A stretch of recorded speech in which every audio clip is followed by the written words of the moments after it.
All right, in this episode, we're getting into what it takes to really dominate contact. And I'm sure you'll learn a few things along the way to help you out with your training. I'll show you how we train strength, power, and athleticism specifically for those contact situations that you'll find yourself in rugby.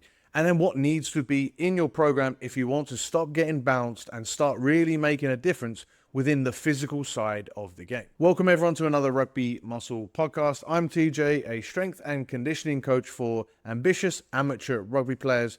I help guys cut out the fluff and the noise within their training to perform better than they ever thought possible on and off the pitch. And today we're breaking down how to get strong enough to consistently win those contact situations. The first and most important thing that I will address here is that you kind of have to just accept that you need to get big and strong. Look at all of the top pros. As they go through their careers, they build muscle. More muscle means more force to utilize in contact situations. It's one of the things that sets rugby apart from other field sports is that contact situations and the need to be better at contact situations means that you need to be bigger and stronger. It's also why all combat sports have weight categories, and the only one that doesn't, sumo, has the biggest men on earth.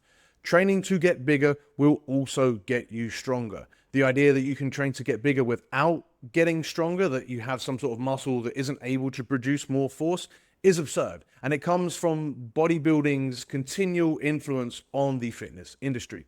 Juiced up bodybuilders would not train to get stronger because they didn't need to, because the roids alone will facilitate a lot of growth, and because they have so much muscle that training for strength would actually put their connective tissue at risk.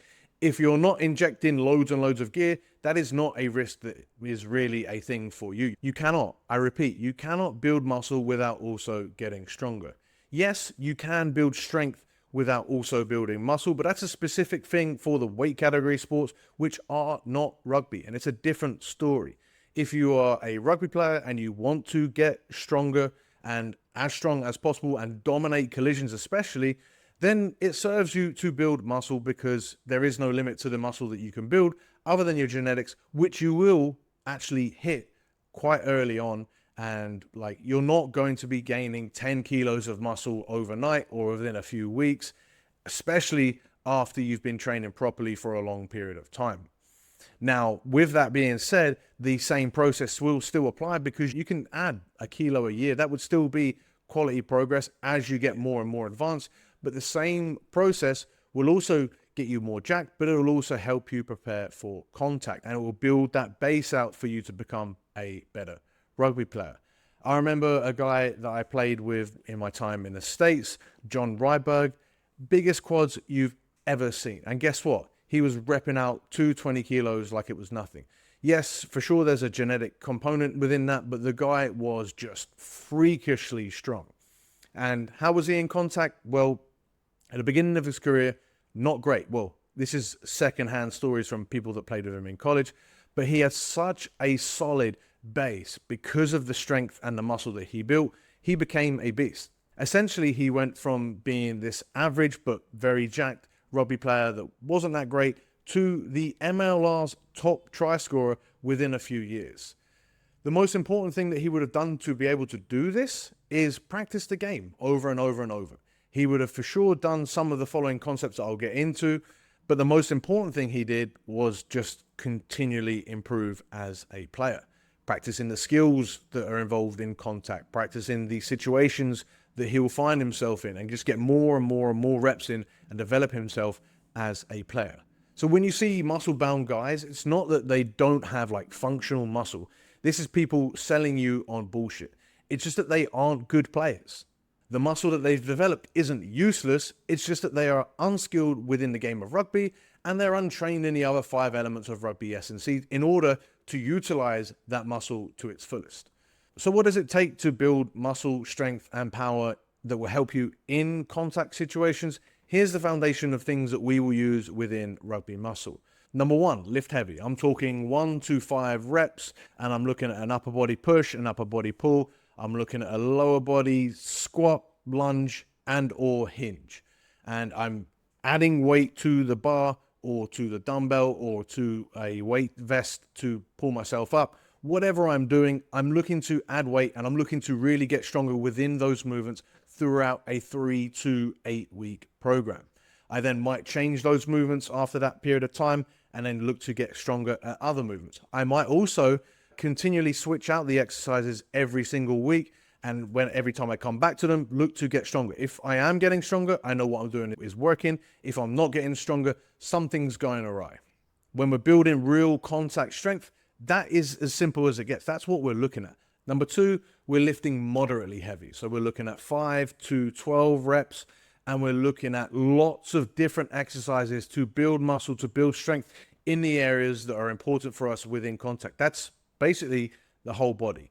There's not really one part of the body that isn't of use when it comes to contact. You're using your spine, you're using your traps, you're using your biceps to pull someone in if you're trying to get a strong grip, you're using your forearms, you're using your calves to power through contact. So it does make sense to use lots of different movements and to get stronger at these movements, again, through a 3 to 8 to maybe 12 week program, not continually adding weight, but making sure that you are adding weight and you are getting stronger throughout your program.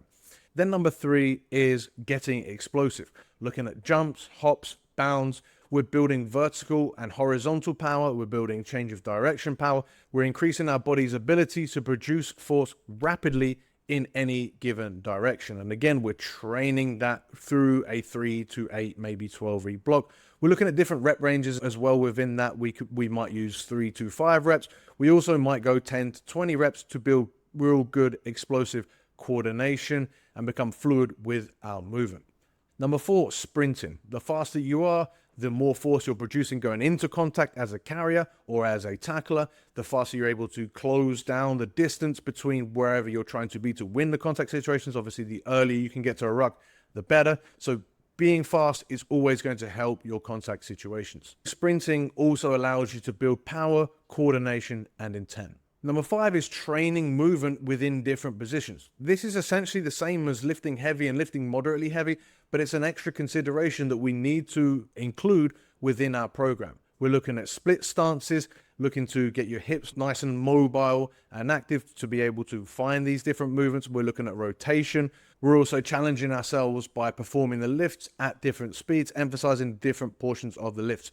The main thing I would do here for contact situations is a real fast eccentric part of the lift so that you're stopping on a dime. So that might be deep plyos, that might be dropping real fast with a squat with 60 to 70% of your max, and you're going to drop as fast as you can all the way down and then pause for a second at the bottom. So you're learning to absorb the force in different positions. You're learning to express force in different ways. The better you can coordinate your muscles to produce force, the better your outcomes are going to be within contact situations.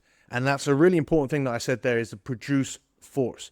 Too many times we're looking to coordinate our muscles on BOSU balls and odd objects that are so challenging coordination-wise that we aren't actually producing any force. In contact situations within rugby, you have to produce a lot of force. So if you're sacrificing that side of things, you've got to question the validity it has when it comes to contact situations. And the final consideration that we must have when it comes to building contact and collision strength is being fresh enough to actually, play the game for 80 minutes, but also to be able to practice your skills. Being able to tackle is a skill. Being able to win rucks is a skill. You have to be fresh enough within your training sessions to be able to practice those. If you're really unfit, you're just going to get lots of crap reps. You're not going to improve at the skill. If you're really fit, if you're able to keep going rep after rep after rep, you're going to get more reps at higher quality and become better at those skills.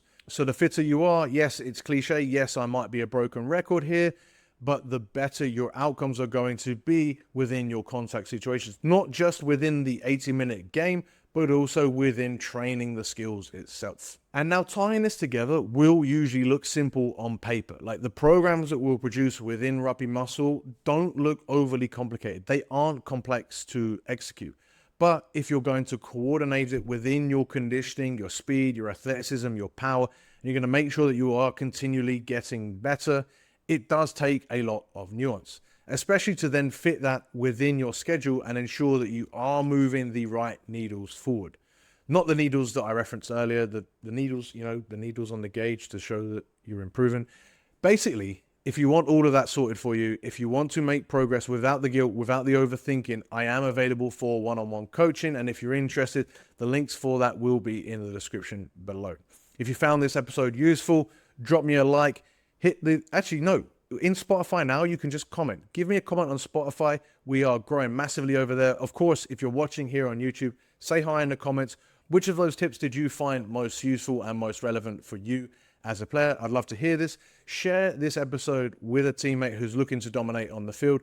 Thank you guys so much for watching and listening, and I'll catch you in the next one.